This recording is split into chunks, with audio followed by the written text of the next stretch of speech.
उसने पाप बहुत करा है, दूसरे के धन को खाया, दूसरे के सुहाग को उसने अपना बनाया, ये उसने दोष करा है।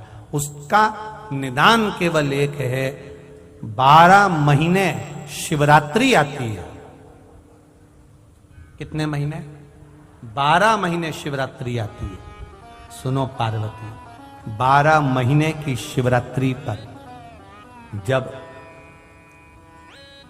भक्त शंकर भगवान पर जल चढ़ाने के लिए आए, शिवालय में पूजन करने के लिए आए, दर्शन करने के लिए आए, उन शिवजी को जल चढ़ाने वाले भक्त का पांव शिवालय में जब पड़ेगा, वहां पानी गिरा हुआ होता है जहां कीचड़ हो जाता है। बोलो, गर्भगृह में गीला होता है कि नहीं होता?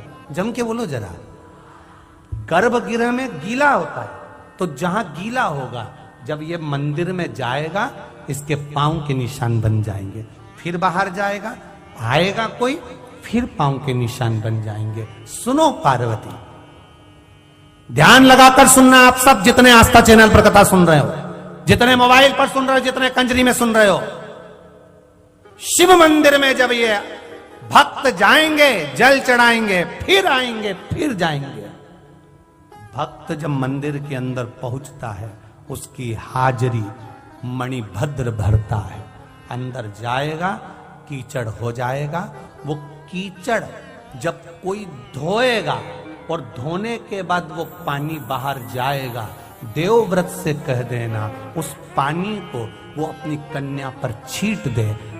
12 महीने शिवरात्रि पड़ती है। जब माघ शिवरात्रि पड़ेगी, उस महाशिवरात्रि का जल का, कीचड़ का पानी उस कुतिया के ऊपर, उस स्वान पर जाएगा, उसकी गति सुधर जाएगी, उसका मोक्ष हो जाएगा।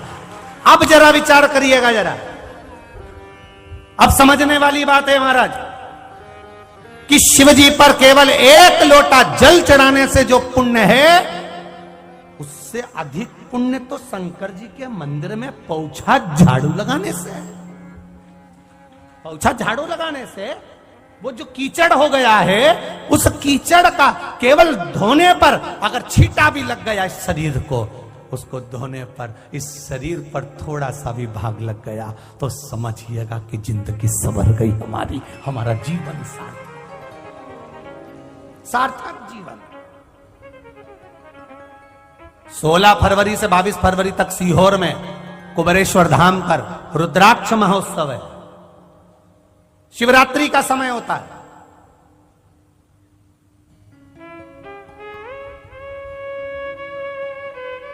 शिवरात्रि के समय होता है।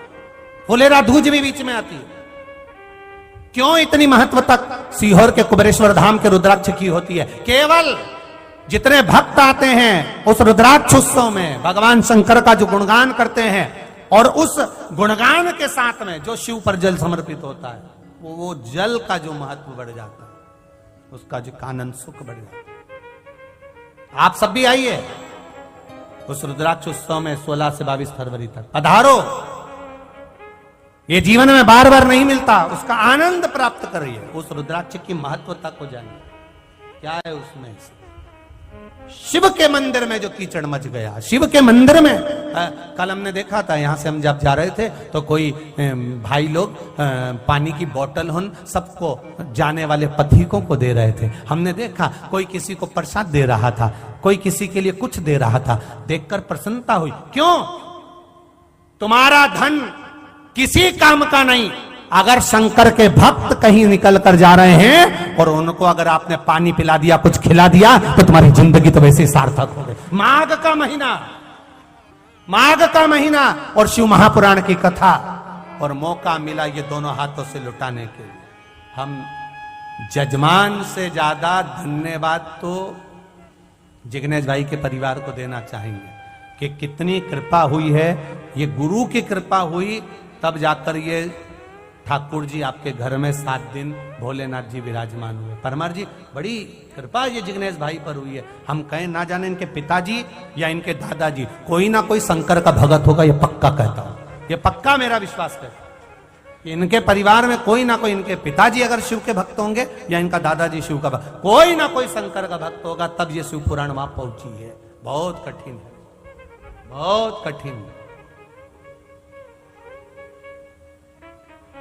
बड़ी मुश्किल से कहा शिव तत्व की ओर चलो, शंकर का, शंकर का। देवव्रत की कन्या 12 महीने शिवरात्रि पर शंकर के मंदिर के बाहर जाकर बैठ जाती। पंडित जी जब झाड़ू लगाते, धोते, उस धोने की धोबन का पानी बाहर जाता और वो कुतिया उसमें लोट लगा लेती।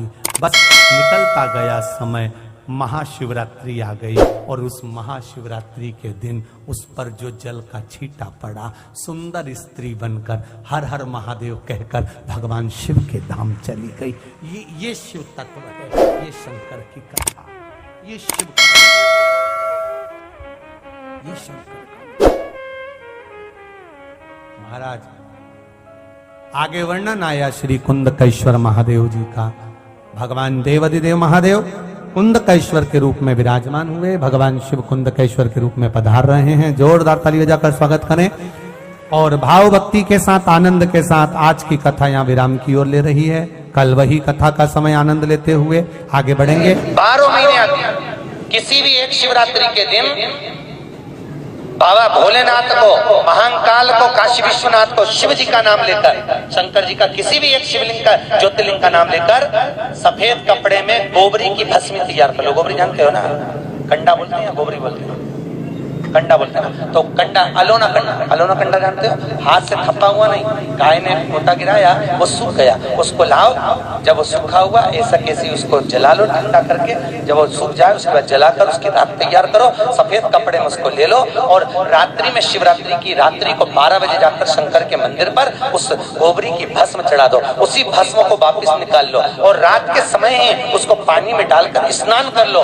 तीसरे दिन, बस 2 दिन तक लगातार उसका स्नान करना है। एक दिन शिवरात्रि की रात्रि को और एक दिन दूसरे दिन की रात्रि को। 2 दिन स्नान करिए, उसके बाद तीसरे दिन से चर्म रोग अपने आप घटना प्रारंभ हो जाता है। एक शरीर पर 12 महीने तो शिवरात्रि आती है। उस शिवरात्रि का नियम लेती हूँ कि शिवरात्रि के दिन में दिया लगाने 3 जगह पर जाऊंगी। पहला, बोलते जाओ बेलपत्री के नीचे, दूसरा शंकर भगवान के मंदिर में या शिव मंदिर की चौखट पर, तीसरा आंवले के वृक्ष के नीचे। ये 3 जगह पर आप प्रणाम कर झोली पसार कर बाबा देवाधिदेव महादेव, माता लक्ष्मी और पार्वती के नाम से दिया लगाना प्रारंभ कर दीजिए। 3 महीने की शिवरात्रि पूरी हो, ये निश्चित है अगला पत्र आपका इस जगह पर मिलेगा कि बाबा ने मेरा ये कार्य किया। ज्यादा कुछ नहीं कर सकते तो 12 महीने की शिवरात्रि आती है, उसका स्मरण करो। जब जीवन में कहीं समस्या खड़ी हो जाए, कहीं बहुत विकट समस्या है और कोई हल ना मिल रहा हो, तब जिस शिव मंदिर में आप आराधना करने जाते हो, पूजन करने जाते हो, अर्चना करने जाते हो, उस शिव मंदिर के पास में कहीं बेलपत्री का वृक्ष ढूंढो और उस बेलपत्री के वृक्ष के नीचे केवल आप जाकर 1 मूंग का दाना या 1 चावल, वहीं पर जो कंकर पड़ा हो उसी कंकर को शिव मानकर आप समर्पित कर लोटा भर के जल समर्पित कर दो। आपको ये नहीं कि माला पकड़ के बैठना, आपको ये नहीं कि मंत्र का जाप करना, आपको ये नहीं है कि आप कोई मंदिर में जाकर बैठ जाओ। आपने जल चढ़ा दिया, शिव से डायरेक्ट जाकर कह दिया कि मेरी ये समस्या बड़ी विकट है, उसको निवारण आज ही होना है। आप बाबा पर छोड़ दो, 3 घंटा 2.5 घंटा लगेगा, मेरा शंकर उसको सुधारने में लग जाएगा, पक्का है वो सवार है।